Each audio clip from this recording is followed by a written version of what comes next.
validation, now I validate myself. Building inner strength, putting doubt up on the shelf. No more unnecessary drama, no more wasted time.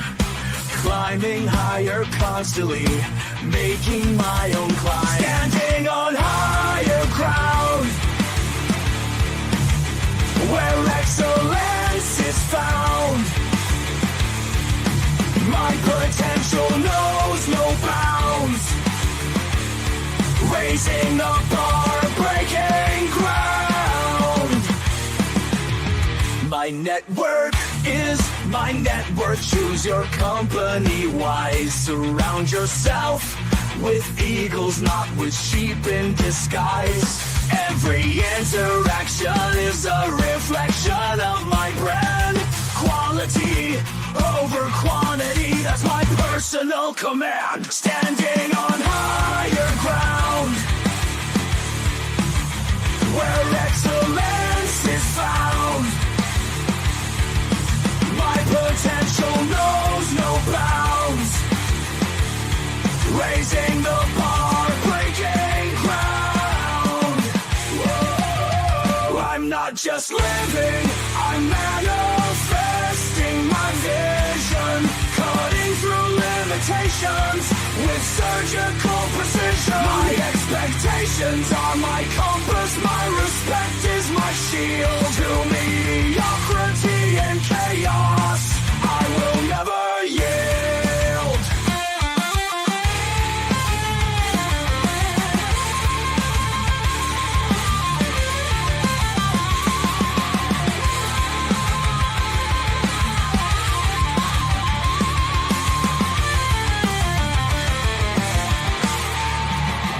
I'm not just living, I'm manifesting my vision. Cutting through limitations with surgical precision. My expectations are my compass, my respect is my shield. To mediocrity and chaos, I will never yield.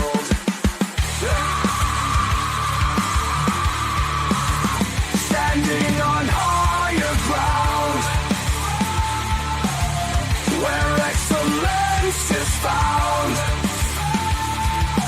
My potential knows no bounds. Raising the bar, breaking ground.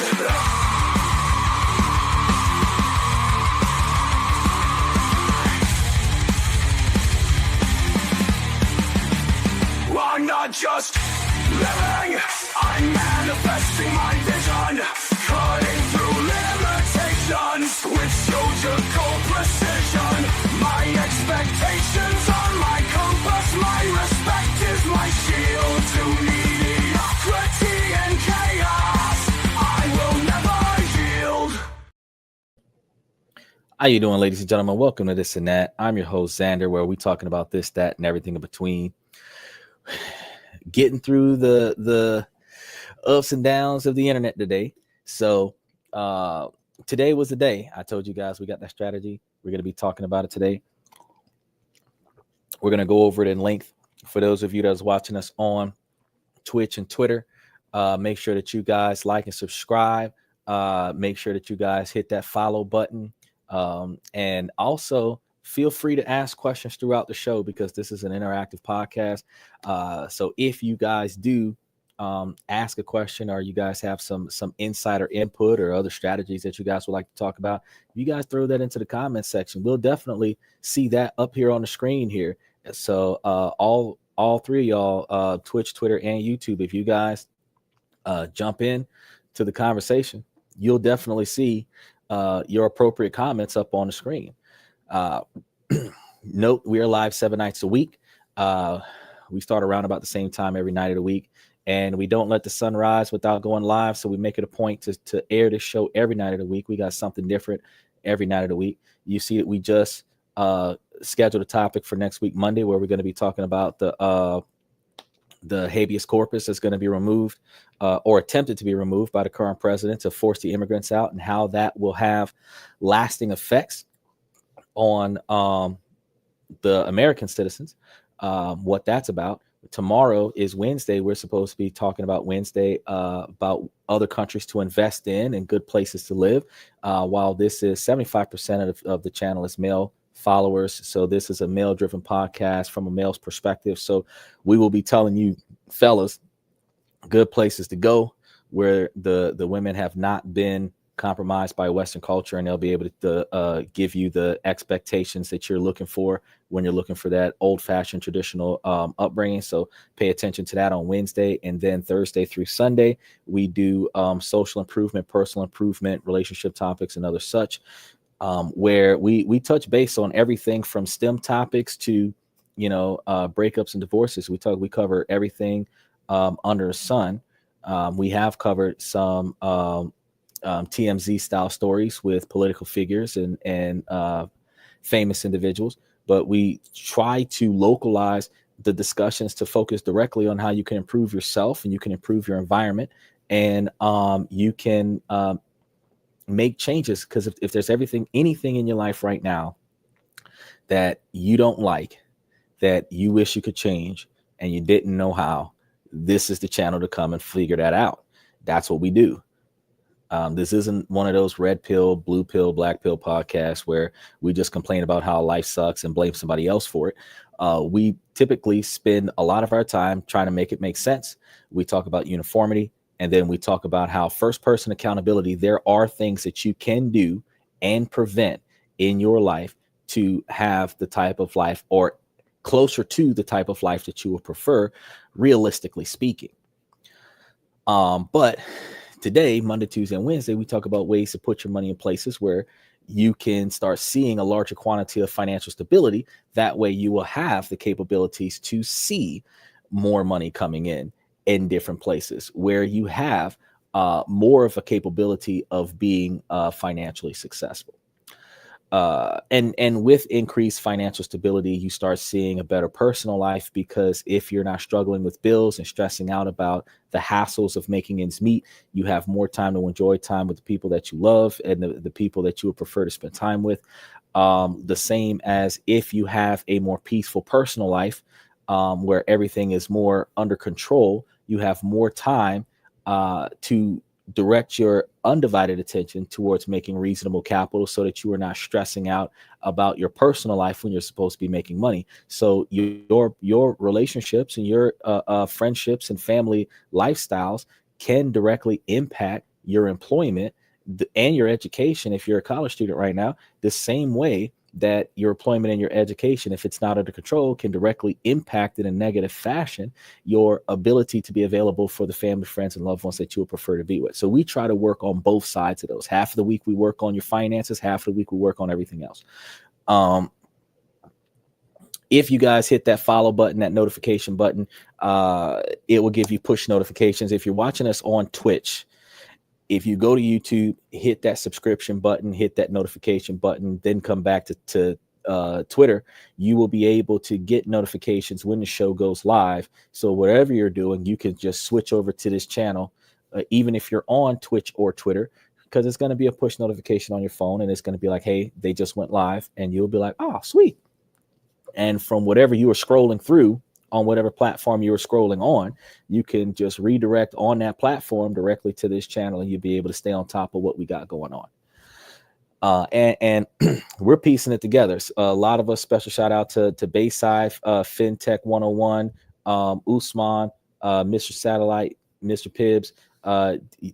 They'll tell you, these guys will tell you as they come through, that I not only have I done extensive research, I'm filling in the blanks, and then by filling in the blanks, I'm able to make assessments, and based on those assessments, you can actually predict what's about to come. So foreshadowing happens, and my foreshadowing has been so accurate to the fact that it's not just predictions. It is, almost prophecy, that this is what we're about to experience, and what can we do about it. So let's get started, because I want to welcome everybody who came here with their interest in investing. And today we're going to be talking about exploring a dynamic, hands-on approach to dividend investing. And this approach is going to be called dividend capture rotation strategy.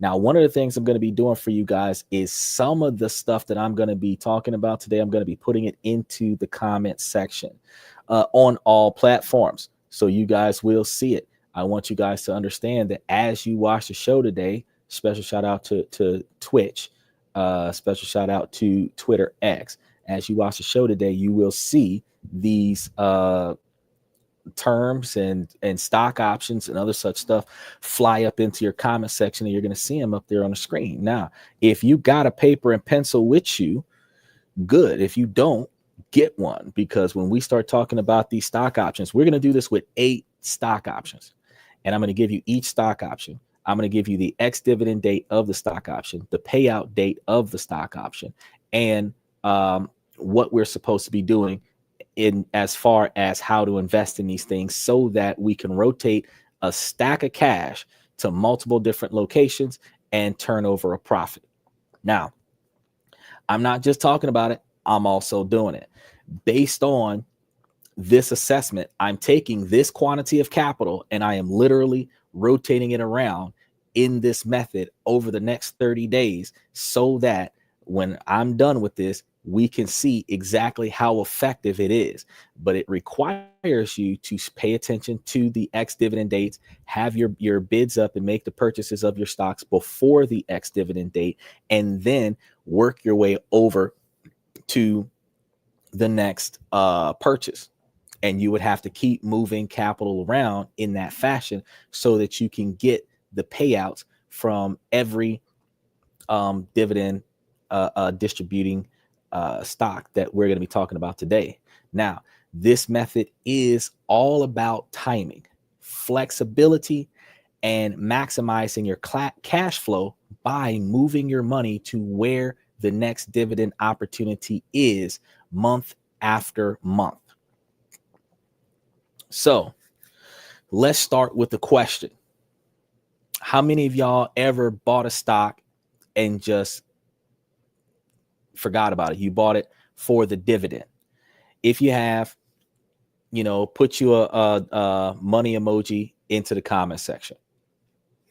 I want to see how many of you guys are really going to be paying attention to what we're talking about today. Then I want to know how many of you knew exactly when you needed to own that stock and get that dividend. If you did, put a calendar emoji on, or another money emoji into the comment section. For those of you who are watching and you didn't know that, that is the key. To receive a dividend, you must own the stock before the ex-dividend date. Missing that window, and you will be missing that payout. So if you're looking for a way to make your money work a little harder and potentially collect payouts every single month, you're going to want to stick around for everything we're about to go over for at least the next hour. So let's set the scene. Imagine you have $1,000 that you don't need to pay bills with. No, this is disposable capital. Ladies, some red bottom shoes. Don't get them. Do this. Now, most folks might just buy a stock, sit back, and wait for those quarterly or monthly dividends to roll in. But what if you could take that same $1,000 and move it from one dividend opportunity to the next, always positioning yourself to catch the next payout? That's the heart of the dividend capture rotation strategy. So let's break it down step by step, and I'll walk you through real stocks and real dates so you can see exactly how this works. And this is not past events. This is upcoming dates. So if you got some available money right now, you can do this in the next 3 days, 3 or 4 days, and make this happen. Step 1, you want to know your dividend calendar. So the first thing you need is a calendar of ex-dividend dates. Everybody's got a cell phone. You should be able to mark in your calendar the ex-dividend date with a 24-hour or 48-hour advance notice of that ex-dividend date so that you can start putting forth effort into investing into that stock before the ex-dividend date. 2, if you miss out, you miss the payout. So you want to find that. The next thing is you want to know what stocks that you're going to be investing in, because that's where you're going to get your ex-dividend dates from. The key to this is understanding in the United States that the average stock does not require you to hold the dividend from the ex-dividend date to the payout date. Outside of international investments and large investment capital, individuals can book the stock before the ex-dividend date. And if they are recorded on the ex-dividend date as an owner of the stock, the upcoming payout date, they will receive capital even if they sold the stock after the ex-dividend date. So say, for example, if an ex-dividend date was set for tomorrow, if you bought the stock today, you will be documented tomorrow as an owner of the stock. Depending on your timing, if you own the stock first thing tomorrow morning, there's a strong possibility that you'll be documented as an owner of the stock by the end of business day tomorrow evening. Now, the day after they document the ex-dividend date, that's when you come to determine that you qualify for the payout. So if the stock was supposed to be in your possession tomorrow, day after tomorrow, you would have no problem with selling that stock and still getting the dividends from that stock. Your money is on to the next one, and you're still capable of receiving payment for being on record the date that stock closed its books. This is the key. Understand that when you're uploading money onto fintech, it might take a couple days for the money to get there, which might slow down your ability to select certain stocks. Understand that when you're putting your money on purchasing the stock, it might be a 24-hour turnaround before the stock gets bought. So understand that there's delays with getting your money on to the stock, which is why you want to start a few days before the stock to make sure that you have the stock the day of the ex-dividend date. Also note that when you sell the stock, it might be a couple of days after you sell the stock, where it might take a day to sell the stock. And then after the stock is sold, it might be a couple of days after the stock is sold before the money settles, before you can use the money on another stock. So if you bought a stock on the 14th and you decided that you were going to sell that stock on the 15th, you might not have accessibility to use that money on until the 17th or maybe even the 18th, depending on whether or not weekends and holidays are involved in the settling of the money. So if you were trying to pick up a stock, you would have to make sure that the stock you're trying to select is accessible when your money is clear on the investment platform. If the money is clear before the ex-dividend date, you can buy into that stock. Now, tip before we start going through it, if the money doesn't clear before the ex-dividend date of that particular investment option, there's no need to put your money on that investment option, because the investment option is not going to give you dividends that month because you mixed the ex-dividend date. So you would, in your rotation, simply take your available capital and just put it on the next available ex-dividend date.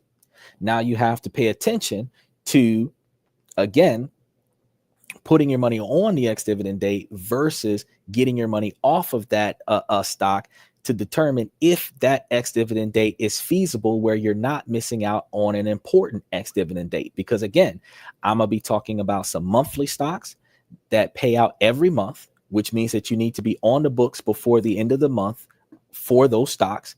And then I'm going to be talking about other stocks that are also going to be quarterly stocks that overlap, where you can get in and get out and still get back on your monthlies and not miss a beat. If you remember, Now, we're going to be talking about how, ladies, y'all could be useful in your relationships if this is what you were focusing on while he's focusing on the hard stuff, and y'all could turn around and make y'all whole relationship financially successful in a short period of time. It is still a long haul, but with this particular type of strategy, I'm going to be able to tell you guys what kind of returns you're looking at, and you'll be able to say, holy snap, why didn't I think about this before? Because before you wasn't on this and that, where we talk about this, that, and everything in between. So here's our lineup of high yield stocks and their upcoming ex-dividend dates.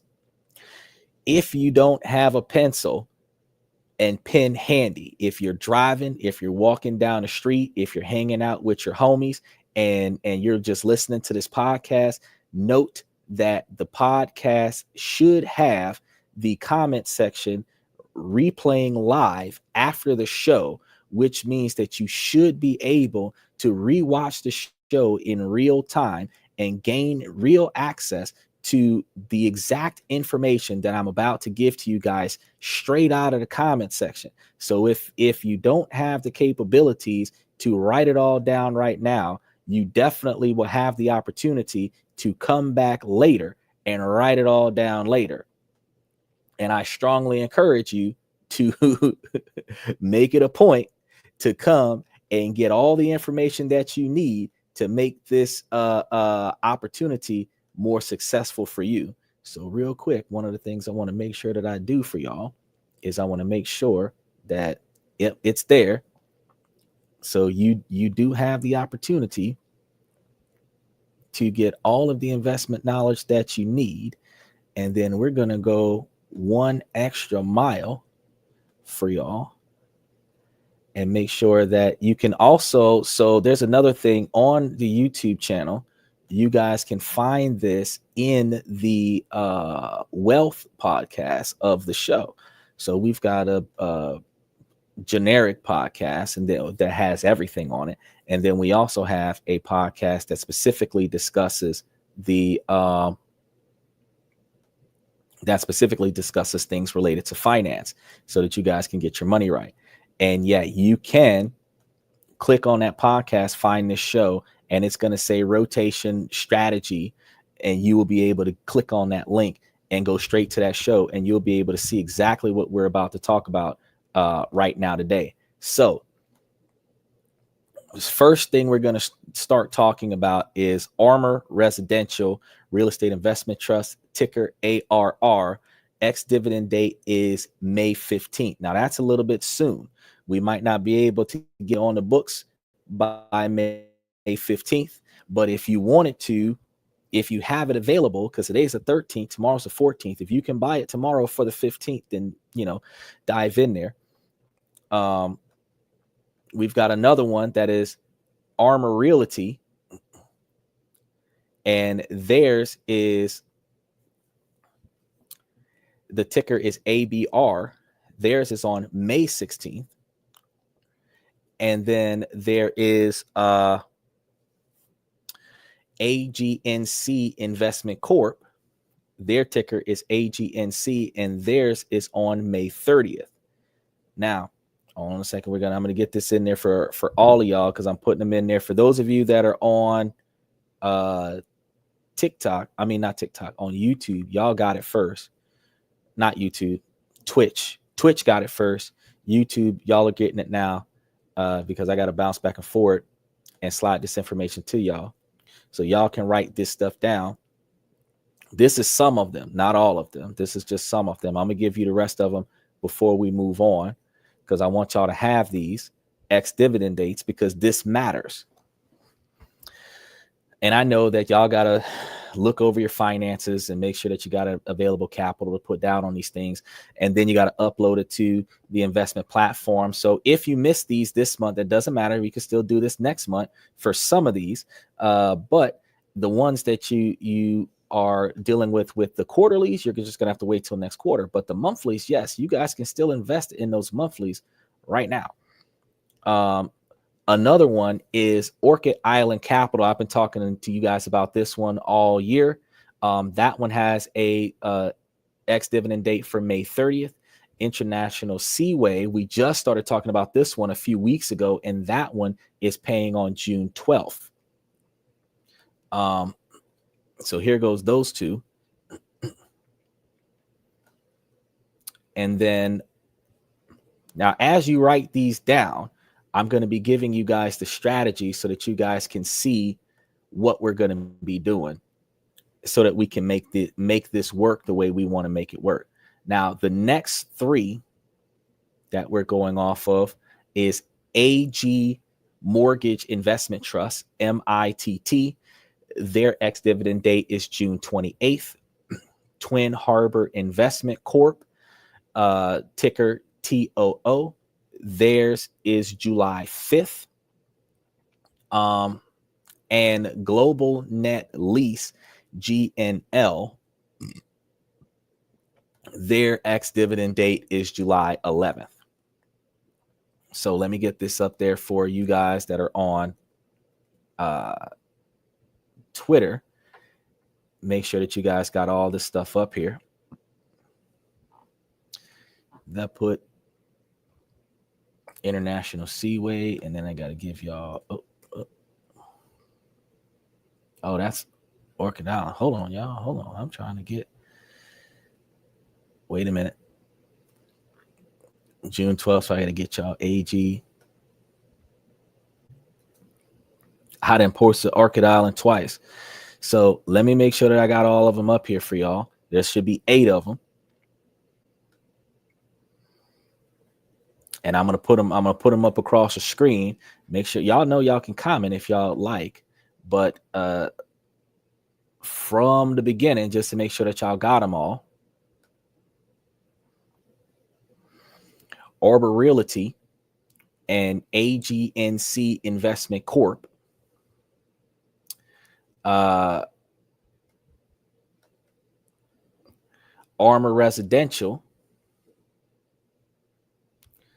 And then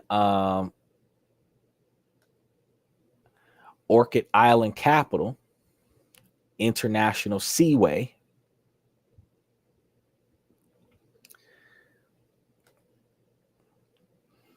AG Mortgage Investment Trust, Two Harbors Investment Corp, and Global Net Lease. These are the 8 that we're going to be utilizing today for today's investment opportunity.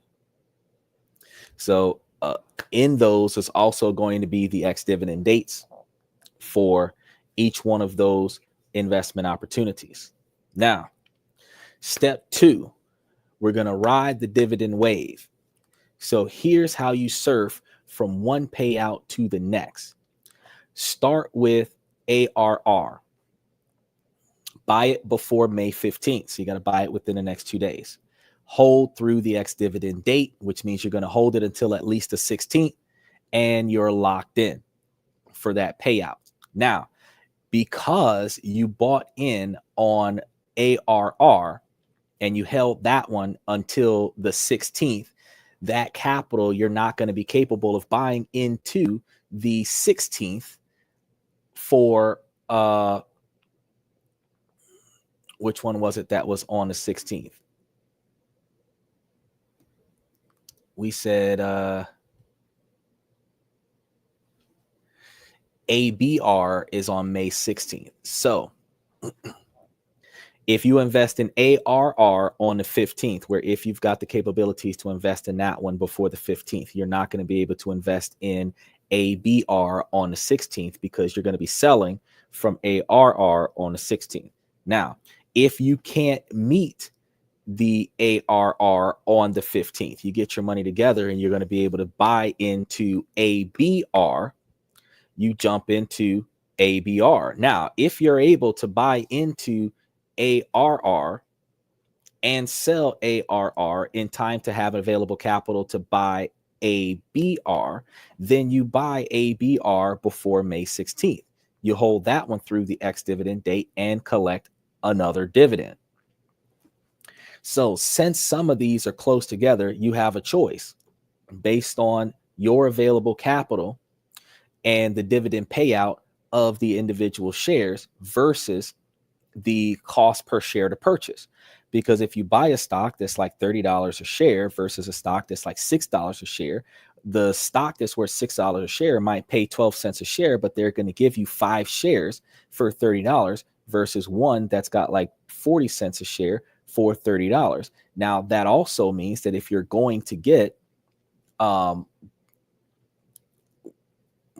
60 cents per 5 shares, and you're putting up, say, $300, that means you're getting $5 off of the cheaper stock, as opposed to getting like $4 off of the more expensive stock. Because even though it's a per share distribution, the total quantity of capital you're investing on this share is going to determine the total quantity of cash you're going to get back in your dividend distribution. Now, since you've done this, if you did it effectively, where you had some cash for your Arbor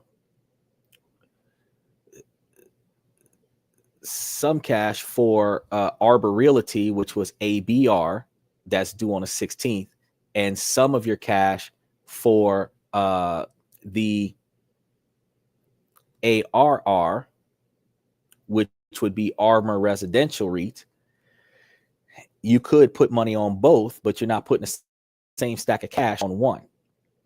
But if you did put money on both, then you would be able to get money from both on those payout dates.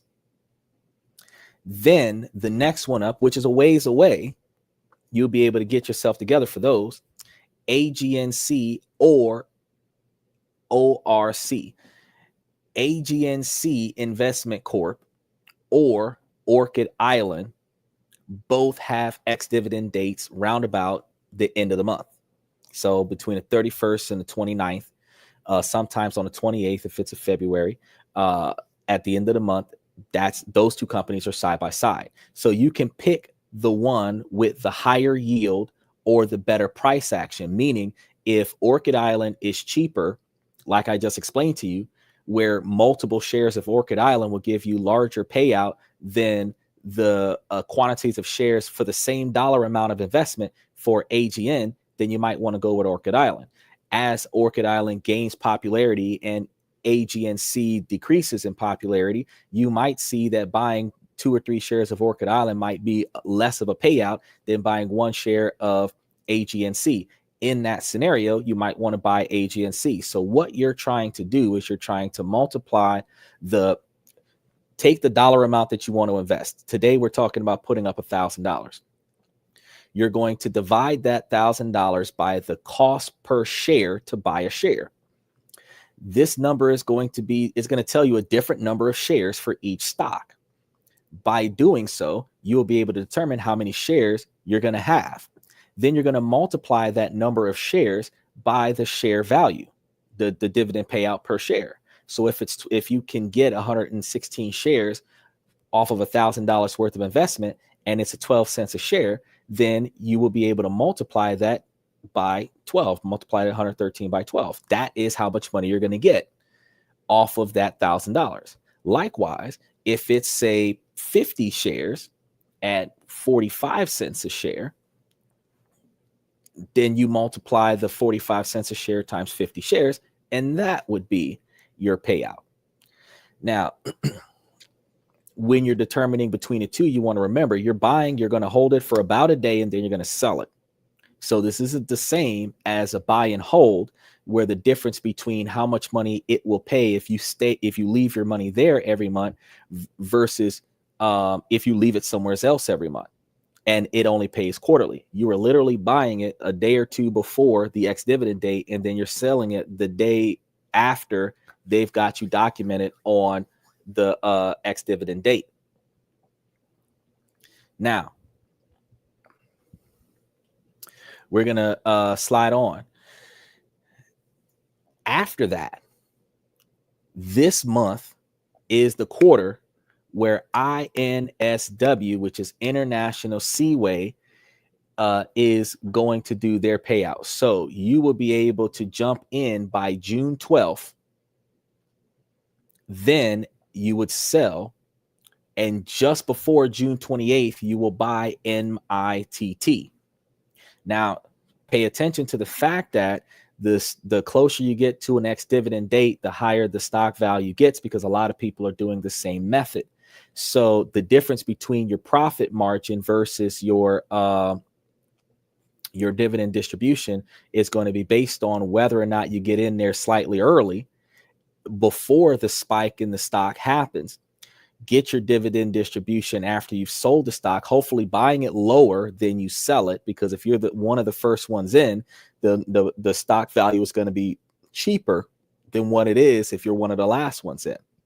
Also remember that if you wait too long after the ex-dividend date and everybody else starts selling before you, the amount of money that you might lose in the purchase price of the shares versus the sell price of the shares could be the difference between the amount of money you're getting per share. So you want to make sure that if you're going to follow this method, you're buying it the day before or before that, where you're owning it the day of, and you're selling it as soon as the next day. That way you're getting your money back while the stock is at its highest. Days after the ownership of that stock, I can guarantee you the stock is going to go down. So grab International Seaway before June 12th, sell it the 13th or the 14th, whatever. Then go and get MITT before June 28th, and you're going to keep revolving the strategy. Now, this is going to work you through this 30 days. And we may come back and talk to you guys again about it in July. But remember, if you sell for June 28th, you know that you have Two Harbors Investment Corp ready for July 5th. So you can pick up Two Harbors, sell them on the 6th, buy Global Net on the 11th, sell Global Net on the 12th, or buy Global Net on the 10th for the ex-dividend date of the 11th of July, sell Global Net on the 12th of July, and you should have access to your capital for the 15th to go back and buy Armor Residential, and the next day put some of your money towards Arbor Realty Trust, and you're starting the cycle all over again. This would have, over the next 6 weeks, you would have tackled all 8 of these stocks and gotten the maximum quantity of dividends from each one of these stocks if you're capable of putting your money on all of these stocks at the same time. So you might not put the whole, if you're only using $1,000, you might put 500 on Arbor Realty, and then put 500 on Armor Residential, and then put 1,000 on some of the other ones. Or you might divide it up and put 500 on Orchid Island and 500 on AGNC, and then put 1,000 on some of the other ones that are standing there by themselves. You can do that. And as you build this up, you could pull off another stunt where you take your dividends and use your dividends to help split the investment, where your principal is still going on the ones that you primarily would invest in, and your interest that has already been paid to you can go towards the other one that you did not have enough money to put on, so that you're still getting money from all of them for all of the ex-dividend dates, where you can hit all 8 of these every single time that they're due. Each time after the ex-dividend date, you're free to sell your share, move your money into the next stock with the soonest ex-dividend date. Step 3 is you're going to repeat and repeat and repeat. Keep rotating every month. Now, your target is going to be the next dividend date. So if you missed one because you were working and you didn't see the one that was coming up, don't worry about it. Get the next one. So whether it's from a monthly payer like AGNC or Orchid Island, or a quarterly payer like INSW or GNL, whichever is coming up soonest, you want to put your money down on that. Now, why does this work? Here's the beauty of it. You're always in position to collect a dividend no matter what. There's no more waiting around. You maximize your cash flow by capturing multiple dividends with the same money. So you don't have to have $8,000 to ride the wave on 8 stocks. You could use $1,000 and shift that money around between 8 stocks throughout the month and potentially make more money doing that than what you would leaving your money in one spot. You maximize your cash flow by capturing the multiple dividends with the same money. Okay. Now you stay flexible. If a stock's outlook changes for some reason, the stock's dividends are not as high as they used to be, or a scenario where the stock is being sold higher than what you had anticipated and the dividend distribution is not in your favor, you're not locked in for the long haul. If there's a situation where the company goes under, you're not in it for the long haul. You're in it for the next 48 hours and then you're out. That's it. We're going to talk risks though, before I get into more details about this. This isn't a get rich quick scheme. There are a few things you need to watch out for. Stock prices are often going to drop by the dividend amount on the ex-dividend date. So you might not always make a profit on the share sale. Trading costs and taxes eat into the gains if you're not careful. Depending on what platform you're using. I use Stash. Stash doesn't charge you for your transactions. So you can do as many transactions as you want. There's a monthly membership for it. It's like $3 a month. If you're interested in a link, I can let you know and they'll give you extra money if you don't already have an account with them. Other platforms, depending on which ones you use, might charge you per transaction. So you got to pay attention to that. You need to stay organized. This strategy requires tracking dates and acting quickly. Because as you know, you got one on the 15th and one on the 16th. If you're trying to get in on the one on the 15th, you got to put it up there quick. But if you can't get in there on the 15th, you're trying to get in on the one on the 16th, you got to put it up there quick. Now, let's look at a real example. May to July 2025. Here's how it might play out. Early May, if you buy ARR before May 15th, hold through May 15th, sell after and move on to ARB. Then mid-May, buy ARB before May 16th, hold through May 16th and sell after that, move on to AGNC or ORC. Last AGNC, you want to pick that up, and ORC before the 30th. This is the late May investors. Then on to INSW before June 12th. Then in June, INSW and then MITT before June 28th. Early July, TWO before July 5th. Then GNL before July 11th. And then after that, you're going to circle back to the next available one for the monthly payer. And you're going to repeat this process. Now, if you were successful with the dividend capture rotation process, meaning you bought each stock before its ex-dividend date, held through the ex-dividend date to qualify for the payout, then sold and immediately rotated into the next stock on your list, you could, in theory, collect the following dividend payouts off of a $1,000 investment for each stock in one cycle. Right now, ARR would pay you $11.51 for May 15th ex-dividend date. That's the ex-dividend date. That's not the pay date. But that's how much you would get if your money is on the books for the ex-dividend date. ARB would give you $31.39 for May 16th. AGNC would give you $13.31 for May 30th.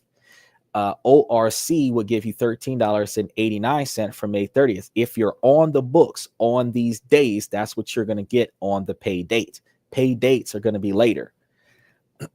If you look at some of our other shows that we have on Tuesdays, we tell you which payout dates occur so that you'll know, hey, you got more money. And one of the best things, if you're using a Stash app, it gives you an email that lets you know, and my emails pop up on my cell phone like text messages, hey, you got a payout. So you know that you got your money. INSW, if you put $1,000 on before June 12th, you're looking at potentially getting $32.10. Now, that is the only one that is the hidden gem, because International Seaway is actually paying two different types of share dividends. They're paying 12 cents a share base, same as Orchid Island, but they're also paying an additional dividend distribution to shareholders on the ex-dividend date. The total quantity of dividends that International Seaway is paying for this quarter is $1.74 a share, which is the highest I've ever seen. And we just found that out about 2 or 3 weeks ago. And I want to say about 2 weeks ago. And once we found that out, I was like, guys, we got to get this by June 12th. The cost of International Seaway was, when we found it, about $36 a share. Now it's about $38 a share. By June 12th, it might be $41 a share, depending on how many people buy in. But it's supposed to give out $1.74 a share. Now, Orchid Island right now is around about $6.70 a share, or $7.10 a share, $7.20 a share. And you could potentially buy 5 shares of Orchid Island for 12 cents a share. Now, the interesting part about that is that while you could buy for the value of 1 share of Orchid Island, for the value of 1 share of International Seaway at about $37 to $41 a share. Last time I seen it, yesterday or day before yesterday, it was like $37.80. At almost $7.20, you could potentially buy 5 shares of Orchid Island for the same price. Now, understanding that Orchid Island's only giving you 12 cents a share. 12 times 5 is 60 cents. International Seaway is giving you $1.72 a share. So 60 cents from Orchid Island compared to $1.72 or $1.74 from International Seaway for 1 share of International Seaway for the same dollar value as 5 shares of Orchid Island, you're making way more money from International Seaway. But the difference is that International Seaway is a quarterly stock. It's not something that's going to pay you that way every month. Orchid Island is going to pay you that 60 cents every month if you have that same value of shares, that same $35 or $37 of shares in your possession every month. But 60 cents times 3 is $1.80, which is 6 cents higher than International Seaway if you were only doing a buy and hold. But if you're going to do a buy and sell, you can get the $13.80 off of Orchid Island, and then a few days later get the $32.10 from the International Seaway because you bought in before June 12th. Now, MITT, they're going to give you $28.99 if you get in for June 28th. TWO, they're going to give you $35.72 if you buy in before July 5th. And GNL is going to give you $45.15 if you buy in before July 11th. Now, if you can rotate through all 8 stocks in sequence without losing money on share prices changes or incurring significant trading costs, you'll collect a total of about $212.11 in gross dividends from a single $1,000 investment over the cycle. Just moving $1,000 around from one place to the next from 2 days from now until the 11th of July, and draw back about $212.11. Some people are going to say, that ain't worth it. Wait and see. What if you invested $8,000 all at once? If you instead invested $1,000 in each stock simultaneously for a total portfolio of $8,000, and simply collected the dividends from each stock without rotating it, you would receive the same sum of $212.11, but it will cost you 8 times more money to make that same $212.11 for the one cycle. But this means that if you leave $8,000 of investments evenly across all 8 stocks at $1,000 in each stock, your gross dividend return for the cycle by itself is going to be $212.11 or 2.65% return on your $8,000 investment for that period. Now, factoring in some of these stocks that pay monthly dividends and others paying quarterly dividends, this is going to affect both the cash flow timing and the potential annual profit from your strategies.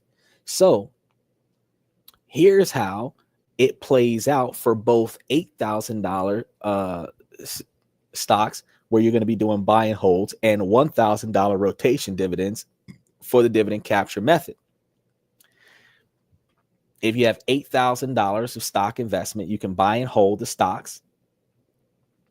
The monthly dividends will come out where AGNC, ARR, and Orchid Island are going to give you a dividend payout every month. So these 3 stocks are monthly payers. You will receive a regular monthly income from these 3 stocks, totaling their annualized payout. Quarterly dividend stocks, ABR, INSW, MITT, TWO, and GNL, will pay dividends once per quarter. So you receive a larger payment from each of these 4 stocks every 3 months. Annual dividend income calculations are going to be different based on which ones you catch and which ones you don't. For each stock, you're going to multiply the per cycle dividend by the number of cycles per year. Now, your monthly payers are going to be 12 cycles per year. Your quarterly payers are going to be 4 cycles per year. Annualizing your dividends, if you have $1,000 in each of these stocks, AGNC is going to give you $13.36 every month that you do this, for a total of $160.32. ARR is going to give you $11.52 every month that you do this, which is going to give you $138.12. Orchid Island is going to give you $13.89 every month that you do this, which is going to give you $166.68. Now, those are your monthlies. ABR is going to give you $31.39 4 times a year when you do this, each time that you do this, which is going to give you $125.56. INSW is going to give you $32.10 4 times a year for each time that you do this, for a total of $128.40. MITT is going to give you $28.99 4 times a year every time that you do this, which will give you $115.96. Two Harbors is going to give you $35.72 4 times a year each time that you do this, which will give you $142.88. GNL will give you $45.15 4 times a year for each time that you do this, which will give you $180.60. Totaling the annual dividends with $160.32 for AGNC, $138.12 for ARR, $166.68 for ORC, $125.56 for ARB, $128.40 for INSW, $115.96 for MITT, $142.88 for TWO, $180.60 for GNL will give you a grand total of $1,158.52 per year on an $8,000 portfolio, where you are only moving $1,000 around all year, which is about 14.48% annualized percentage yield. Break time. Look, there goes Bayside. Hey, Xander, Is this based on investing $1,000 on each stock? Yes, sir, it is. This is based on special shout out for Bayside real quick. I told you guys, if y'all throw y'all comments,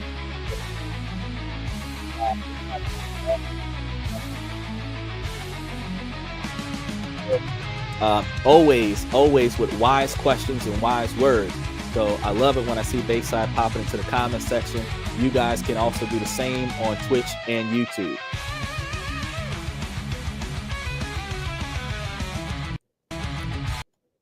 Now, Bayside, you're asking, is this about putting $1,000 on each stock? And I'm going to clarify this. It is about taking $1,000 and moving it around from one stock to the next for 8 different stocks, which is different.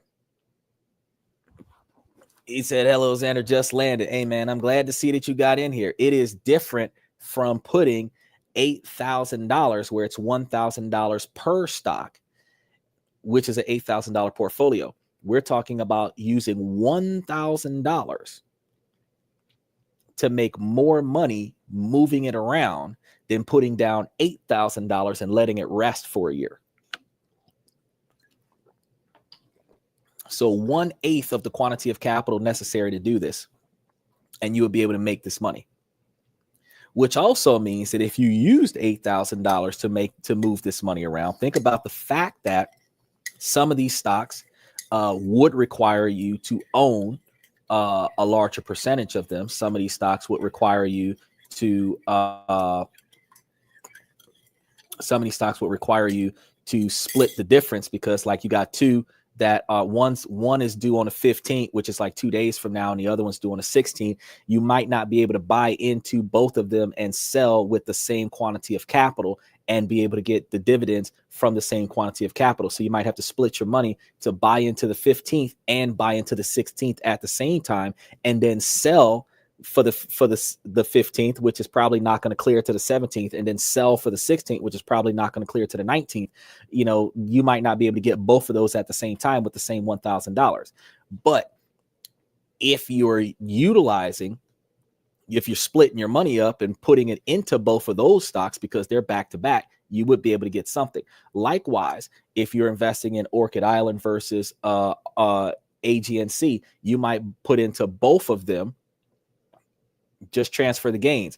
Right now, this is the other thing. The quantity of money that I just told you that you would make off of this is just the gains. That is not the principal. So the $1,158.52 per year that you would get off of this is plus the $1,000 that you started with. So if you started with $1,000 and you rotated this money around for a whole year, you would have $2,158.52 as the total quantity of money, which is almost 168%.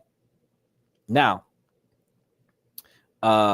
so this method that I gave you is not taking the dividends that they paid you and adding it to the principal and investing more money in the next cycle. It's just moving $1,000 around for a year. If you took the dividend payouts and added it to your scenario and moved it around, then you would have higher gains if you transferred the gains into the principal rotation. But the base level that you should see is that if you move $1,000 around across 8 shares, you should see something to the magnitude of $1,000 of profits, minus any losses from selling low and buying high. Well, minus any losses from selling low and buying high, because that's going to happen if you're trying to buy in right before and you're trying to dip out right after. You might miss some of the dip. But if you're buying in a substantially longer distance for some of the ones that are not back to back, while the stock is down, if you bought into it and then the day after you sold, if you bought in like $2-3 below the ex dividend date, and then you sold and the ex-dividend, the value of the shares dropped $1 and some change, you still are selling $1 higher than what you bought in. So you're not really experiencing a loss. But if you buy in the day before and the market went up, and then you sell 2 days later and it's like $2 less than what you bought in, you might lose that $2. Now, if you're considering the quantity of money that you would get per share versus the quantity of money that you're not going to get when you sell, if that's going to break you even, then you don't want to put you either don't want to put your money on it if it's a quarterly, or you're not going to take your money out of it if it's a monthly. Put some money up there, leave it there, let it ride. Now, if you started with $1,000, you're moving $1,000 around, you made $1,200 in profits for the year, you could actually leave $1,000 in your principal accounts for the monthly payers, and then move the other $1,000 around to hit all of the quarterlies. That way, you always got, you're still making an extra $1,000 on top of the regular flat rates that's going to be coming to you from putting your money up there. So it's a good way to increase your cash flow. But think about this though: if you can turn $1,000 into $2,100, you could turn $10,000 into $20,100 in 10 months. Which also means that year 2, if you were doing that with the $20,000, you could turn $20,000 into $42,000, which means that year 3, you're turning 40 into 80. Year 4, you're turning 80 into 160. Year 5, you're turning 160 into 320. Year 6, you're turning 320 into 700, and by year 8, you're crossing $1 million. Remember, I told you that you could be a millionaire in less than 10 years, and that's just moving $1,000 around and then keeping a principal and throwing it back in there. That's before taxes. That's before market crashes. But just putting your money up there theoretically in less than 10 years, if you put money up there, and that's without continuing to add money to the scenario. If you put up 10 grand the first year, double that 10 grand, and you keep doubling your investment and continuing to follow this method, 10 years after that, you would see yourself, or 8 years after that, you would see yourself at a millionaire. But I mean, if you start with just 1,000 and you only do 1,000 and you're only making $1,000, you're going to be 1,000 to 4,000, 4,000 to 8,000, 8,000 to 16,000, and you might make it to 100,000 inside of 10 years. But if this is what you can do with $1,000, why wouldn't you add another $1,000 as often as possible to the fold, where by the end of the first 12 months, you're moving $10,000 or $15,000 around all the time? Wouldn't that make more sense? But if you rotate $1,000 through each stock in sequence, selling after each ex-dividend date and buying the next stock, your total gross return for each individual cycle is $212. And you're only ever investing the $1,000 at a time. And that's a 21.2% return on your $1,000. But you do not multiply your money by your total profit. It is still $212.11 for that cycle, but it's a 21.2% return every cycle. It's for the entire cycle, not per stock. Now, if you rotate the $1,000 into your quarterly stocks before the ex-dividend dates, and then during the 2 months when the stocks does not pay a dividend, you shift your money into one of the months that are paying from your list for AGNC, ARR, ORRC. And with the next available ex-dividend date, you can increase your total annual dividend income compared to just waiting for the next quarterly payout. So here's how that would work. And the impact on your annual profit would be slightly different. Now, this is going to be how you're going to optimize your dividend capture rotation. Each quarter, you're going to capture the dividends from the quarterly stocks ABR, INSW, MITT, TWO, and GNL. By owning it before the ex-dividend dates, in 2 months between quarterly payouts, you're going to rotate $1,000 in the monthly dividend stocks, AGNC, ARB, and ORC, capturing their dividends as their ex-dividend dates arrive.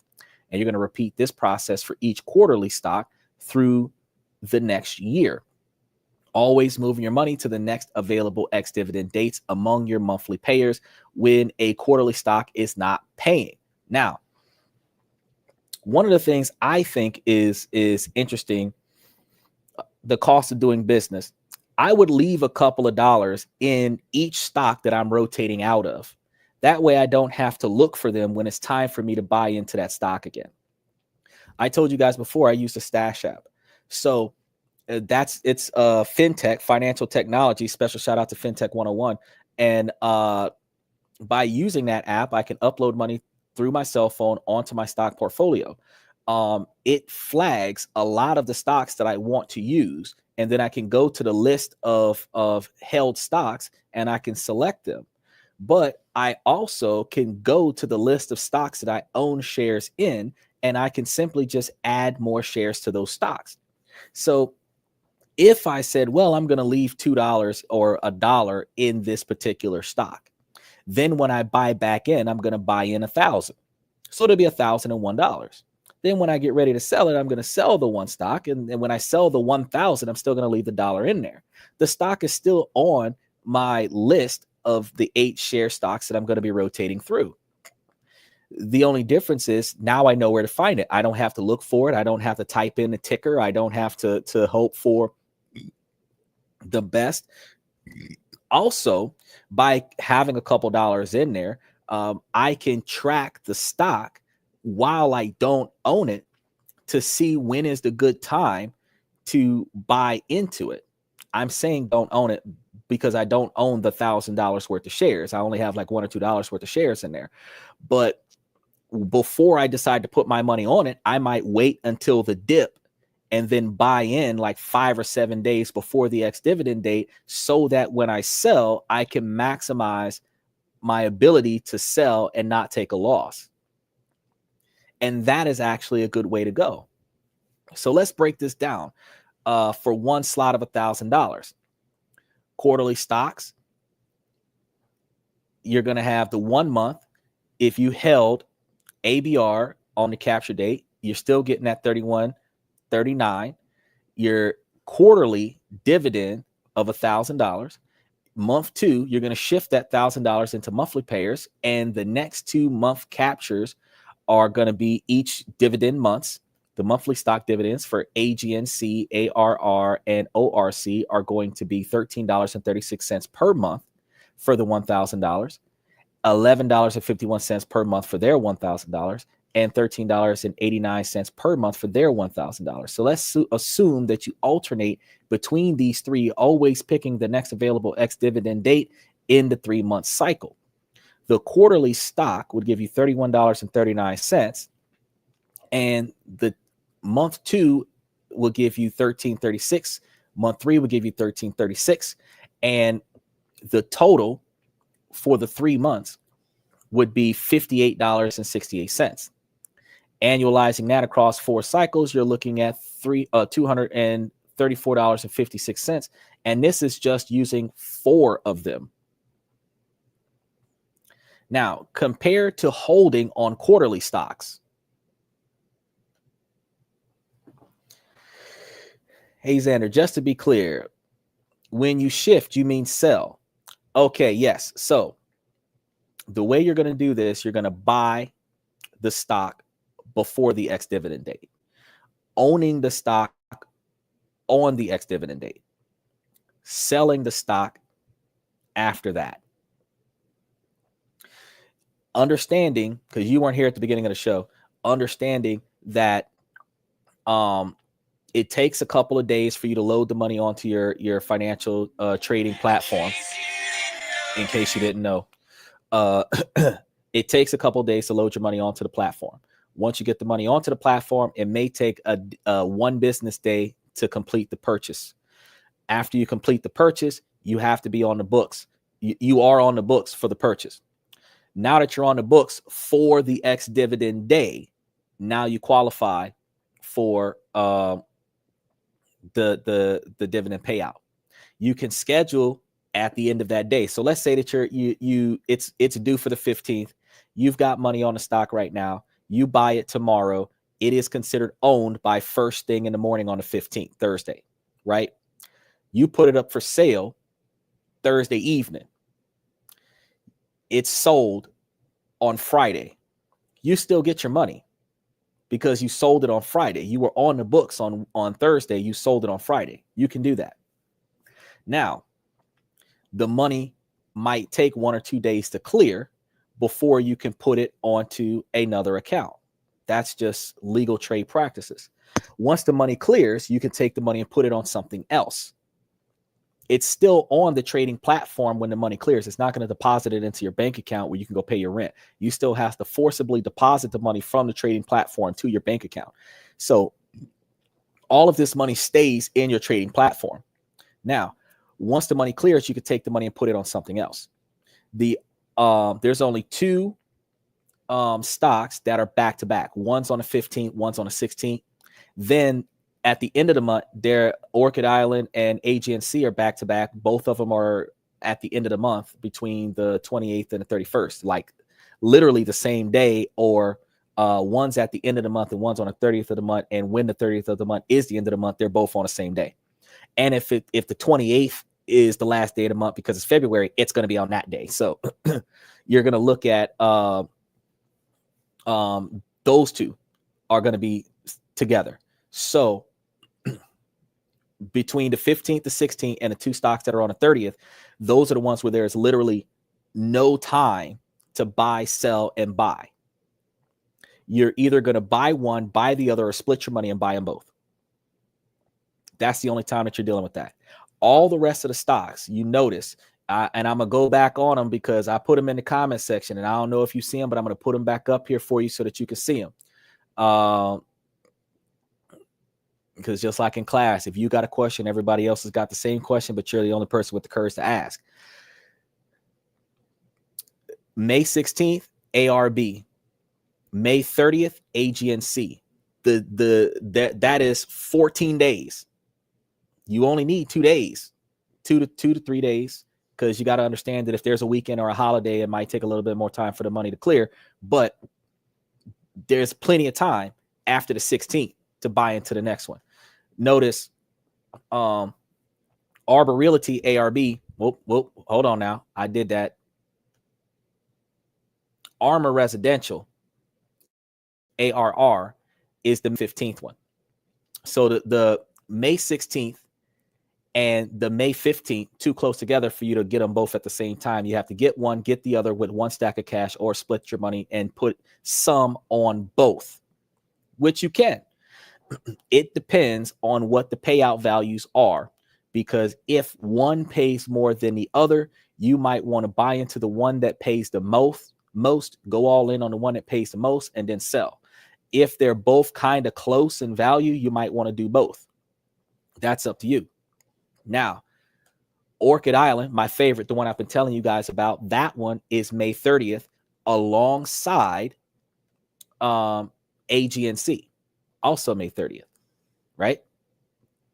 Outside of Orchid Island, International Seaway, we just started talking about International Seaway. You can confirm that Bayside about a couple of weeks ago, two weeks ago, maybe 3.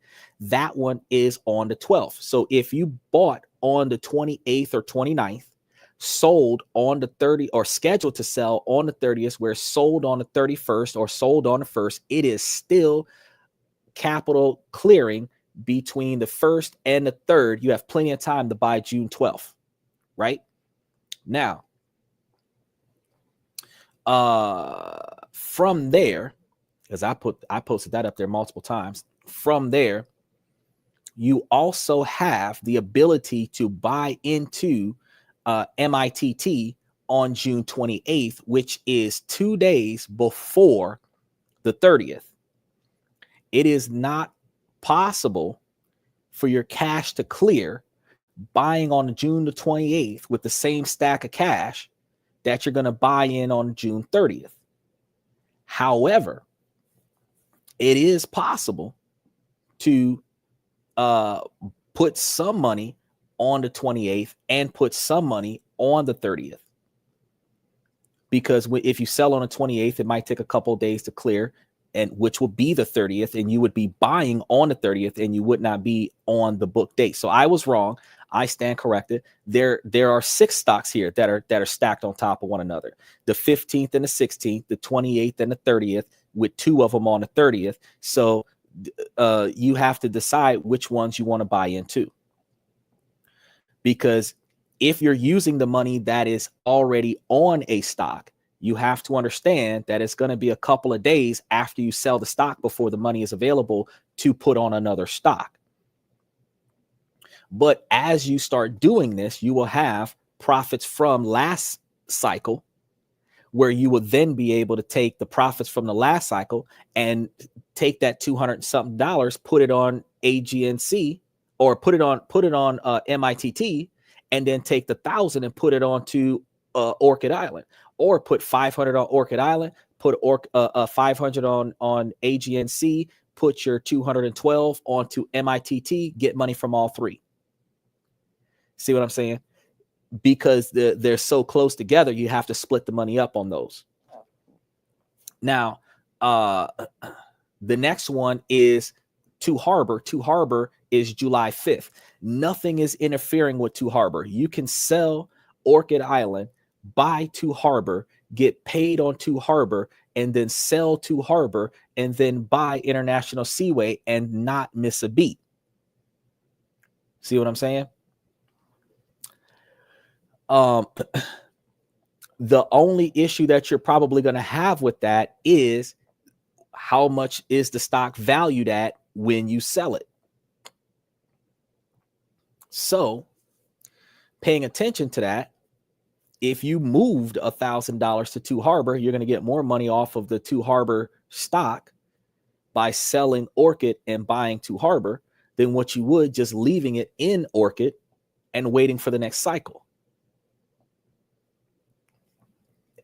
And then the other one, because I told you there's 6, Global Network Lease, that one is July 11th. In July, that one is not the quarterly that is International Seaway in June. So International Seaway once a quarter in June is on the 12th. And once a quarter in July is GNL on the 11th. So you can do your rotation, buy into International Seaway for June 12th, then do your process through June, and then buy into GNL on July 11th and not miss a beat. Still being able to get all 8 of these and maximizing your investments. He said, okay, so the buy and sell method more profitable than just leaving the money in there, correct? Yes. The buy outside of fluctuations in the price of the stock, the buy and sell method is going to give you more money than the buy and hold method. However, when I first started telling you about buying and holding, the market was on a rapid decline. If you bought $1,000 worth of stock and it lost $300 in value, it doesn't matter if you're getting $75 off of that stock. So you don't want to sell it. You want to keep it because you would lose more money selling it than what you would holding it. If you bought a stock that gained $2 right after you bought it, lost $1.50 due to the dividend distribution, and you're still selling it at more than what you paid for it. Or so let's say you got in there a little late and it's $1 less per share than what you paid for it, but it's giving you a dollar. Like, for example, let's say International Seaway, for example. Let's say you bought in the International Seaway the day before at its highest value, right? The day after, it's going to be $1.75 less, right? You sell it, right? Your buy-in might have been 75 cents less than the max level when the books close, right? It's going to drop $1.75, which means you only made 75 cents as a difference between what you bought in and what you sold it for versus the dividend distribution. So buying and selling method, and I was going to get to that, does have its drawbacks, because if you buy too close to its max level and the ex-dividend date, the value of the stock drops the day after because everybody's going to get paid, and then you sell. So that's why I told you guys last week and the week before that it's better for you to buy in, if possible, a few days before the ex-dividend date, so that you're there when it was $2-3 less than its max level. And then after the ex-dividend date, when it drops the ex-dividend value, it's still higher than what you paid for it. Some of these are close, but when you look, GNL is out there by itself. July 5th, TWO, that's almost a week away. You could sell on the 5th, buy on the 7th, and not experience the higher cost of the share if you bought GNL on the 10th.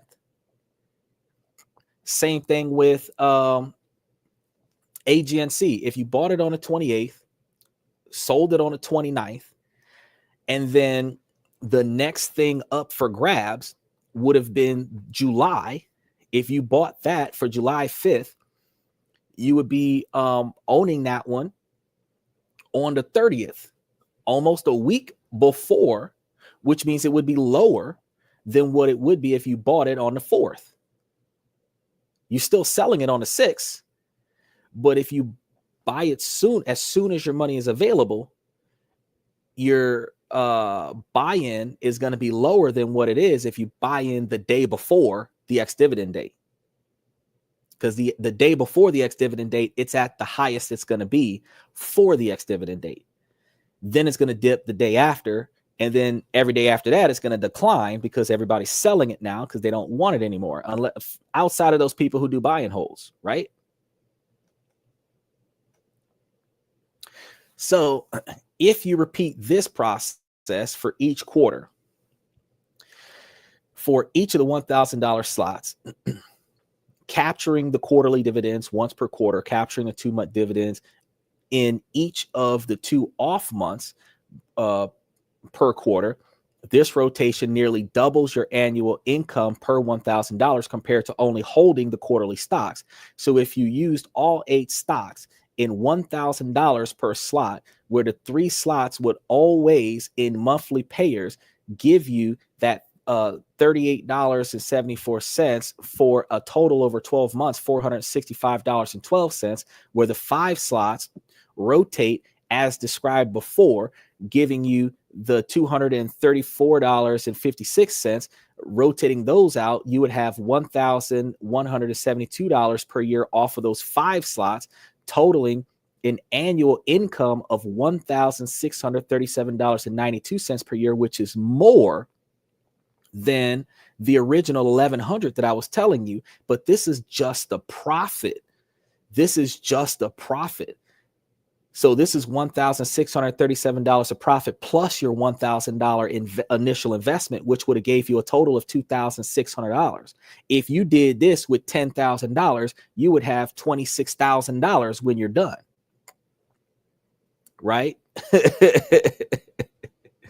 Bayside said, okay, it's starting to click. He said, Xander, I just want to say thank you for the research you've done and breaking it down in a way we can understand it. Again, thank you. Bro, that's what I'm here for on this and that. This is what you guys invest in when you invest in the platform, because I spend, and this is another reason why I start the show late a lot of the times, because I make sure that my information is accurate. I check the numbers. And then when I put this up here, I talk to you guys about it in a way where we never would have thought about this had I not decided to bring this to the show. I just showed you how to legally turn $1,000 into $2,500, $2,600.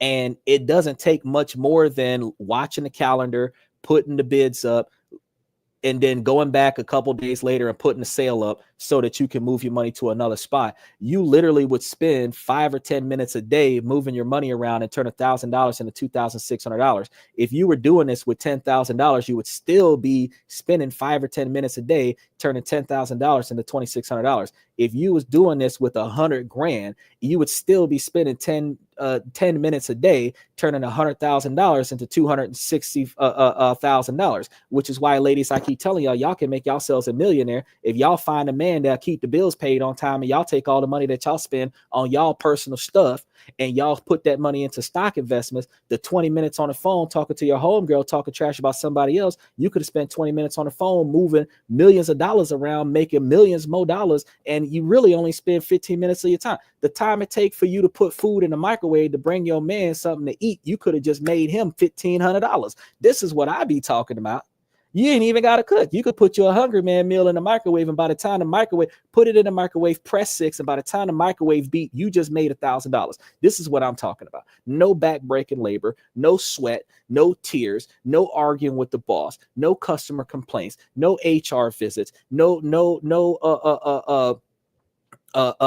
academic probation shit where you got to sit there and go through extra training so you don't lose your job, no pay cuts, no demerits, no lazy people. This is you taking the cash that you work for, and instead of wasting it on bullshit, you put it up on a stock option and you make you some damn money. This is what I've been setting y'all up for this since January. We 5 months in since January. I started talking about this in like November when we was talking about crypto, and then we started talking about stocks in January. And since January, I've been telling y'all, setting y'all up for this. I got shows where I spent the whole hour just talking about stocks, the whole hour talking about investments, the whole hour talking about portfolios, the whole hour doing the intro 101 to the boring part of this. And now I'm telling you, if you did what I told you this whole time, you already got the shit. You already got these stocks. You know what they look like. You know where they at. Now you just got to move your money around. This is what, if anybody who invests in this platform, this is what you're getting when you invest in this platform. This is where your $50 went. For this right here, for me to be able to go and find ways for you to make money for you. And then if I find something new, I'm only adding it to the portfolio. This type of rotation, I'm going to try to see if we can find 5 or 6 more that make sense to invest in, so that we can move our money around on a regular basis, where every 3 days we're buying something, we're selling something, and we're buying something else. That's called a day trader. That's exactly what that is. That's a day trader. Outside of the 48-hour layover or 72-hour layover, not to mention weekends when money isn't moving around, and holidays when money isn't moving around, Monday through Friday, you moving money. Sunday night, you putting up bids to be bought on Monday morning. Friday night, you putting up bids to be bought on Monday morning, and that's it. So 5 days a week, you putting in effort to make your money make money for you. And the rest of the time, you're relaxing. You're relaxing.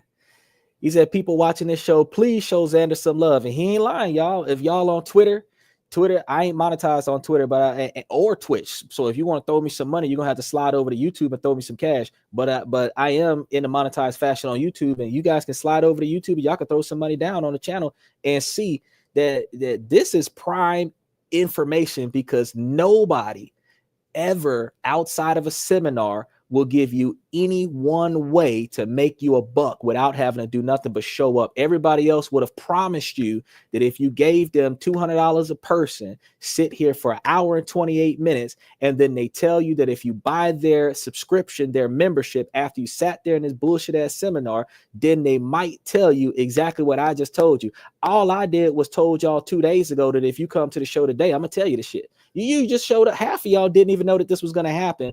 It went live. You was like, it says something about moving money. Let's see what it's about. You popped in like, damn, this man talking about some expert level money trading for nothing.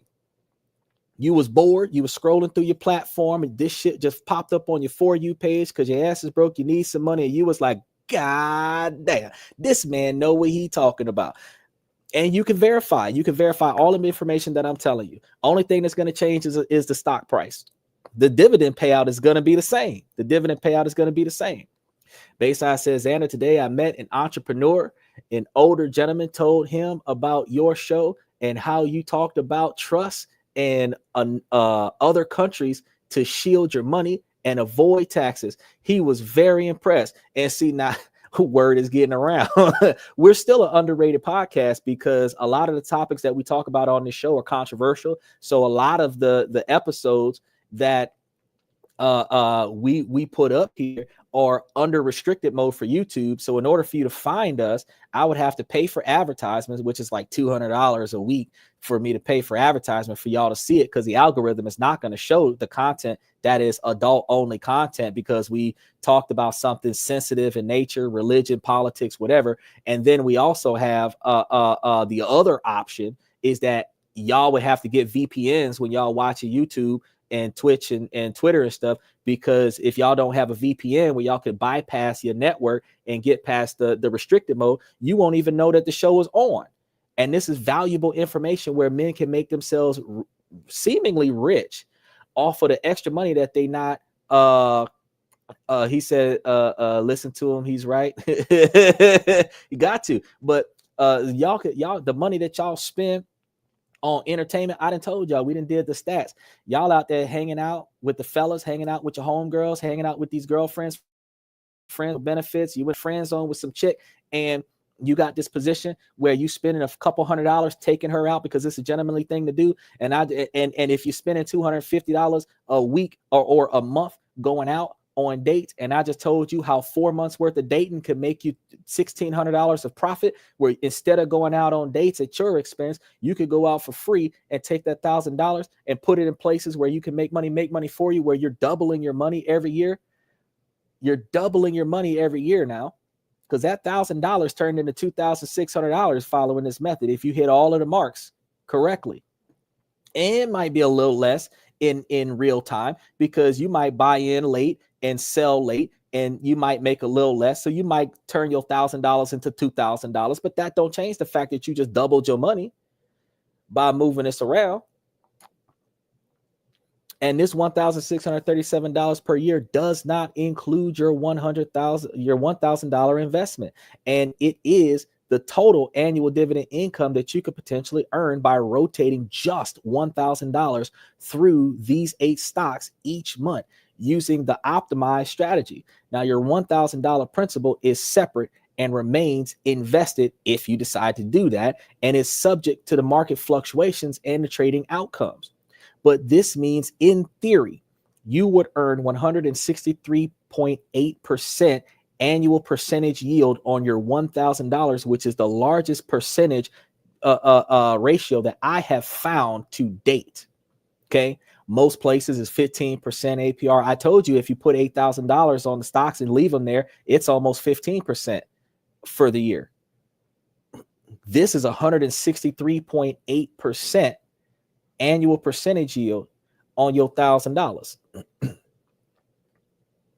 just by rotating it through these stocks, always capturing each eligible dividend every month as described. No cap, just like Bayside said, no cap. Now, stock prices are typically going to drop by dividend amounts. So if it's 12 cents per share, the share might drop 12 cents. If it's $1.72, it might drop $1.72. The amount is going to drop on the ex-dividend date. So when you sell the day after that, it's going to be whatever that share price is minus the 12 cents a share. So when you sell after collecting the dividends, your capital gain may be close to zero or even negative, offsetting much of the dividends income if in the event that you take too long to buy in. So if you buy too close to the ex-dividend date and then you sell too late after the ex-dividend date, you might buy higher than the dip and sell lower than you bought in and take a loss. That is a risk. Trading fees on platforms that are going to charge you per transaction instead of the platforms that charge you for monthly usage is going to take more money out of each trade. So that means that the more often you trade, the more money you spend. So if you're using a trading platform that charges you per transaction, you have to pay attention to whether or not the profit is going to be valuable enough for you to make that trade. Taxes is also going to be another situation that can further reduce your net gains, because they're charging between 13.8 and 21% taxes on anything over $400. If you're claiming taxes, you claim the amount of money that you made. And again, this is another thing. The amount of money that you made is not the money that the stock gave you. It is the total quantity of money you have versus the amount of money that you started with. So if you put up $1,000 and now you got 700 at the end of the fiscal year, December, then you lost $300.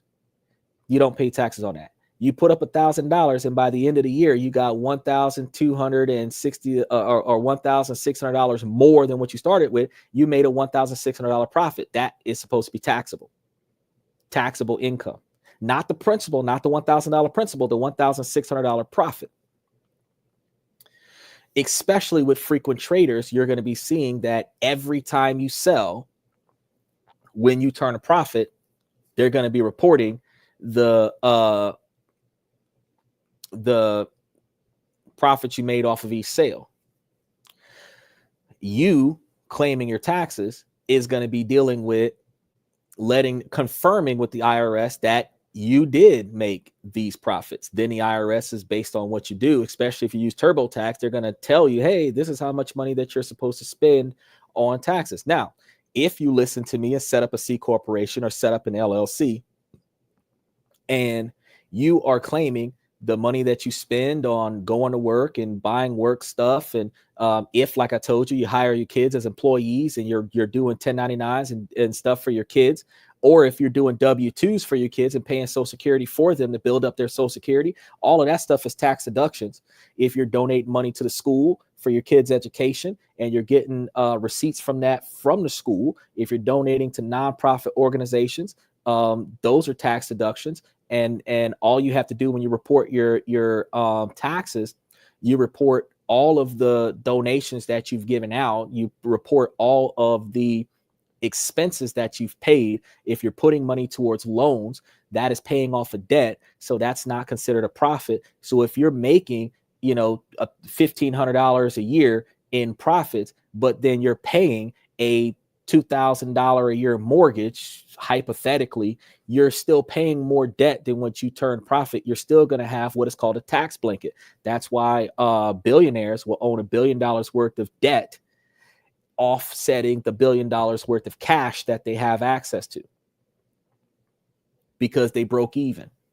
They borrowed $1 billion worth, the value of the $1 billion worth of asset that they have. They're living off that $1 billion and they're taking $1 billion worth of profit plus interest, and they're paying on a loan. Still allows them to be a billionaire without being taxed on it. Which is why I tell you guys, if you're following this method, you guys are putting your stock portfolio on the line. If you're buying and holding, like we were talking about the Netflix stock, and you're buying and holding certain stocks that are just held, and then you're day trading with other stocks to make extra capital, and then you take a cash loan on the value of the stocks that's not moving, and then you use that cash loan to buy something cash up front, and then you're day trading like this with the cash stocks, you could take the profits from this, pay off that cash loan. The item that you bought, you own up front. So you got the title if it's a car, you got the deed if it's a house. You don't have to pay interest on that. The cash loan that you borrowed to buy the item is going to be a tax blanket, because the profits from the investment is going towards the loan. So you're not technically turning a profit, but now you got a brand new car, you got a brand new house, and you didn't pay taxes for none of that. Keep in mind, if the car and the house is part of the business, the car and the car itself is 100% tax deduction the first year that you buy it. And the expenses of the house is going to be written off on the business's overhead. So now you're ending up dealing with tax deductions on the mortgage, rent, light, gas, water, car insurance, car maintenance, gas, tires, parking, tolls, sun pass. All this other shit is written off of your taxes, plus 100% of the value of the car the first year that you buy it, and the loan that you got to buy the car. So you technically could make $160,000 off of $100,000. And if you can show that you had $160,000 worth of debt that you paid for with that money, you still got a brand new car, you still got a brand new house, you still got a bunch of money coming in, but you don't got to pay taxes on none of it. This is what we're talking about. Instead of chasing the dragon, trying to pay all your debtors, we're trying to make extra money, make money for us so that we don't have to stress. Now, things are going to get in our way. We've got personal emergencies. We've got this special thing we want to do for our girlfriend or our wife or our kids or whatever. And we got to move our investment money towards a family emergency or a family obligation, even if it's not an emergency.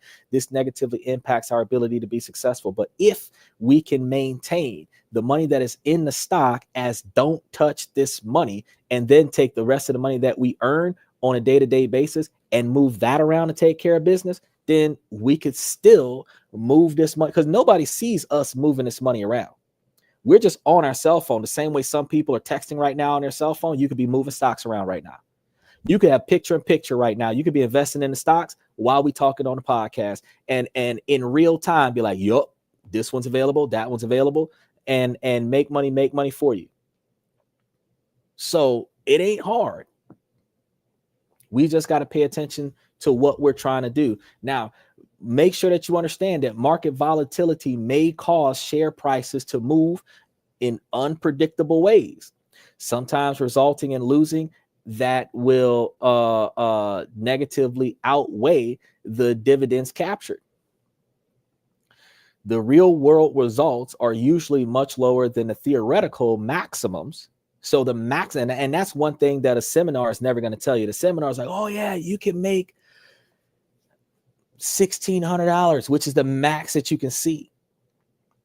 Theoretically, if nothing goes wrong, you're not paying taxes, you don't lose any money on the buy or the sell, you're not being charged fees on none of the trades, you're not being charged money to withdraw the money from the platform. But real world application, even if you ended up with $750 extra on top of your $1,000 trade, you still made way more money than what you would have made if you would just let it sit there. Okay, because $700 on your $1,000 is still a 70% return. Bitcoin was doing 80% return, and that's a highly volatile scenario.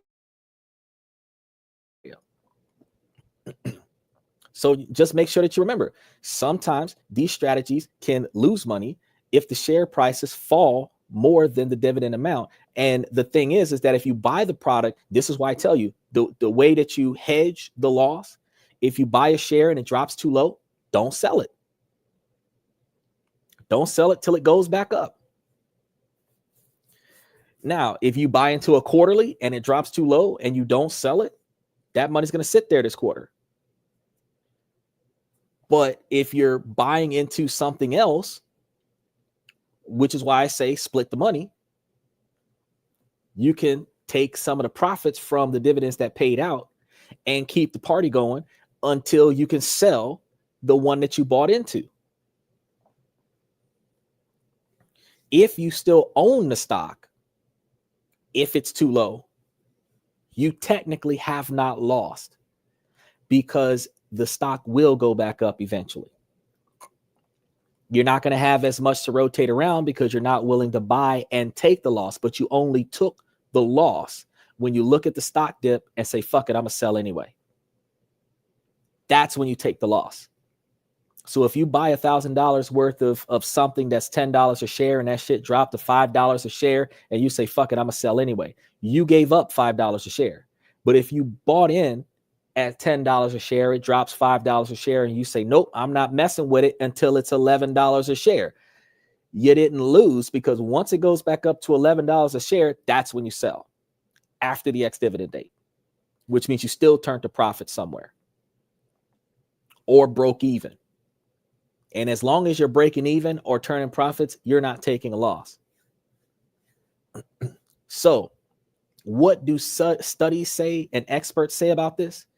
According to Investopedia, while there are occasional scenarios where you might realize both a dividend and a small capital gain, This scenario does not consistently occur, and the strategy is not as profitable as it appears on paper, is what experts tell you. I'm not holding nothing back for y'all. I want y'all to know y'all can make this work.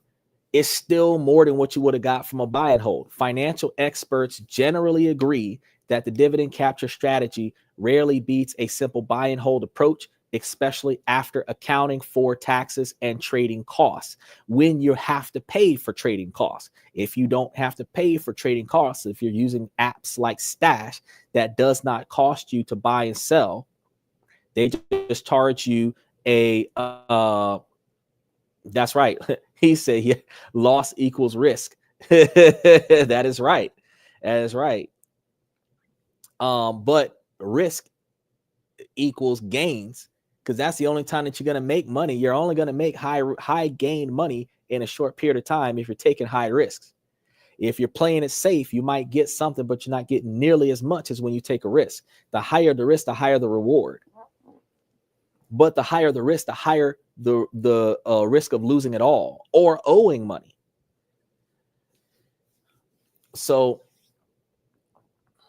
if you're using one of those apps like Stash app, STASH, that Stash app, they offer $3 a month or $9 a month, but the basic is $3 a month to use the platform.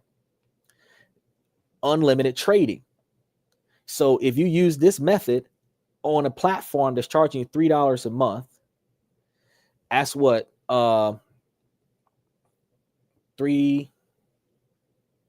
that's $36 a year. Okay, so $36 a year to use the platform at $3 a month, and then you're looking at the potential to make $1,600. Now go to Acorn, go to some of the other scenarios that might charge you 0.03% interest per trade. That will add up to probably more than $36 a year, which means that you would be taking a substantial loss in comparison to your gains. But you have to look at the trading platform that you're using, look at the cost to make trades, and then determine if this rotation strategy is beneficial for you. Don't just take my advice for it because I told you to do it. Do your own research. But based on what I told you to do, you can calculate the money. And on paper, yes, this does work. However, in actual practice, you may come to find that you're not going to get the whole 212 because you took too long to buy, it took too long to sell. You couldn't buy both. You had to buy one or the other. You bought the one that turned out to be the lower payer, or you bought both, and between the two, you got less from buying both than what you would have had you bought only the higher payer. All of these decisions that you make changes real world application of this process. But if you maximize 100% success off of each one of the 8 transactions, and you did that throughout the year, between $1,100 and $1,600 a year of profit that you're getting off of just $1,000. If everything went perfectly, you avoid all capital losses and costs, you can make $212.11 per $1,000 in gross dividend during 1 month cycle of this process. In practice, however, your actual profits is likely to be lower than that. And you may even lose money due to the price drops, trading fees, and taxes. So this is why most professionals and research sources caution against relying only on the dividend capture strategy for consistent profit. That does not change the fact that, like I told you before, as you make this profit, you can take your dividend profit, put it into monthly payers, and leave it there for a better return. You can also put it into quarterlies, where if you're looking at the annual percentage yield, Orchid Island's going to always be the highest because they're at right around 18 or 19% right now, where they used to be 22%. But If you put it into high annual percentage yields, you can leave a portion of your money in there and then rotate a portion of your money to increase the total percentage of profits that you're making over your overall investment. You still have the opportunity to improve your skills as a day trader and still be able to guarantee capitalization off of the money that's not moving around.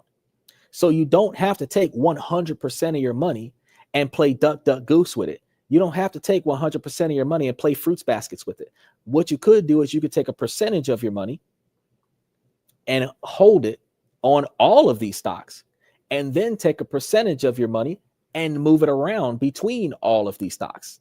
As I told you before, I would leave at least $1 or $2 in the stocks. But if you left $500 or $1,000 in each one of these stocks, where you have $8,000 worth of base money not moving, and then you turn around and move another $1,000 around to these stocks to increase it another $1,000 or another $700, you're still increasing the quantity of money that you would have made out of the year ever so slightly. They call that icing on a cake. The takeaway is that this is a proactive, hands-on strategy for investors who want to make their money work harder, capturing dividends again and again by being nimble and informed. Now, if you guys love this idea of turning your portfolio into a monthly income machine, dividend capture rotation could be a great tool in your arsenal. Just remember, do your homework, watch your costs, and stay on top of those dates. That's it for the episode for today, guys. That's all I got for you. If you have any questions or you want to share your own dividend capture experience, I want you guys to reach out to us. You can send us some information on, look, he's out and I'm out at the same time. You're welcome, Bayside. I really appreciate you coming through. Special shout out to Bayside one more time. You guys can reach out to us on social media. You can send us messages on, I'll leave that up there. You can send us messages on Twitter, Twitch, or YouTube. You can also send us messages after the show. Remember, tomorrow we're going to be sticking to the, tomorrow's Wednesday. We're going to be talking about new countries. I haven't selected the country, but I'm going to try to select one tonight and have it up there for hopefully tomorrow so that you guys know what country we're going to be talking about. Places to go, live, invest, and find happiness. And then remember to come and see us 7 nights a week to figure out what else we're talking about, because you never know what type of hidden gem that this show will release for you. Because here on This and That, where we talk about this, that, and everything in between, we talk about the things that make you financially successful. We talk about the things that impact your financial success. We talk about the things that make you personally successful, improving your network, and the things that negatively impact your success. We focus on ways for you to change your decision-making process so that you can put more effort into maximizing the success of your personal objectives, whatever those objectives are. Any decision that you will make, or any decision that you allow somebody else to make in your presence that will negatively impact the success of your objectives, we are going to teach you ways to bypass and avoid this so that you do not have a situation where you regret the outcome because you did not take the appropriate actions. With that being said, I'm going to let you know, ladies, as long as the situation doesn't make sense, I'm going to keep asking y'all to make it make sense. So ladies, please make it make sense. Fellas, again, I told y'all at the beginning of the show, we're about 75% male-driven podcast from a male's perspective. Ladies, y'all can come here and learn ways to invest, buy, save, improve your own standard of living, where you don't need a man to help you make money for you. You can just listen to a man tell other men on how we can make ourselves higher value men by investing in things that will make us more money. Because in order for the women to find higher value men that are making over $100,000 a year, the men are going to have to do something different. So ladies, this is for y'all. The men are putting, every man that comes to this channel and listens to what I say is putting more effort into making themselves more valuable to you. Y'all can take the same advice and put this to work to make yourself more valuable for yourself, because no man cares about how much money you got. But If you are taking financial advice from a man that's going to help you be more financially successful, you find a man that has the same knowledge or similar knowledge and is willing to combine his knowledge to your knowledge, where y'all can make yourselves more financially successful. Y'all will not have to deal with the deficits of this country. Y'all will not have to deal with the struggles of life. And y'all will be able to travel across the world to wherever you want to go and make yourselves the lifestyle that you would prefer to have. So every woman that likes to travel, every woman that wants to see the world, every woman that likes lavish lifestyles and gifts and everything to that effect should be listening to this channel to find ways to move their money around so that they can make money for themselves. And then when they find a man that has the same sense that they have, that man can move money around so that she can make more money off of the fact that there's two of y'all doing it now instead of one. Then the lifestyle that she wished she had, she could achieve it with a man that has the same values as her. So instead of it being an unrealistic expectation, now it is a realistic expectation, because not only do you have an achievable goal because I gave you a plan to do it, if you maximize your income and his income at the same time, y'all can both be successful. One more thing I'm gonna leave y'all with before we walk off the show. If you take this type of process and you put this type of process into a trust and outline this process in the trust, guess what the trust is doing? Making more money for you. Now, somebody else's job, if you turn that into an irrevocable trust and have the trustee do it, somebody else's job is to move your money around in ways where your money is making money for you. And then you will be able to see the actualization of this. But you could also take the money after doing this, donate it to the trust utilizing a Schedule K. Just do a hold, buy and hold, and let the dividends flow, and have the trustee just give you 40% of the payout every month. If you did this in every relationship, ladies, y'all will be in a situation where your ex, you still getting checks from your last relationship because the trust that you got with him and the trust that you got with the man before him and the trust that you got the man before that is each paying you money. So instead of you getting involved with the man and having that man give you money and you don't even want to mess with him, but you need the money from him, you would have a trust from each one of your ex relationships sending you money as long as you got a pulse. Better than alimony. You ain't got to marry this man to get his assets, because this assets y'all work together to get. And if y'all break up, bucket, you still getting half of the 40% from each trust. So if you build the trust up to 100 grand and the trust is paying out 20 grand and you're taking half of that, 40% of that 20 grand, that's what, 8,000. And you divide that between two people. Each one of y'all is getting 4,000 off of that 100 grand, but that 4,000 is coming to you on a regular basis. And you do that to 5 or 7 trusts across 5 or 7 different relationships where you're getting $4,000 off of each one of those. That's $28,000 from your exes, which got nothing to do with what you're making for yourself in your current relationship. That's just $28,000 more dollars that you're getting from exes. And the plus side about it is that once you turn it into an irrevocable trust, they can't change it. If your ex is getting $28,000 off of this trust, he might actually keep investing in the trust so that his half is more. But if he keeps investing in the trust, your half goes up because y'all split the difference with 2 beneficiaries on the take. That's how you make yourself successful. You're not waiting on somebody else. You're doing this for yourself. So with that being said, ladies, I really appreciate y'all coming to the show. Fellas, much appreciated. I really appreciate y'all coming in and making it do what it do. I want to thank you guys for coming to This and That, where we talk about this, that, and everything in between. My name is Xander, and I'm going to see you guys tomorrow night.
That's my personal command.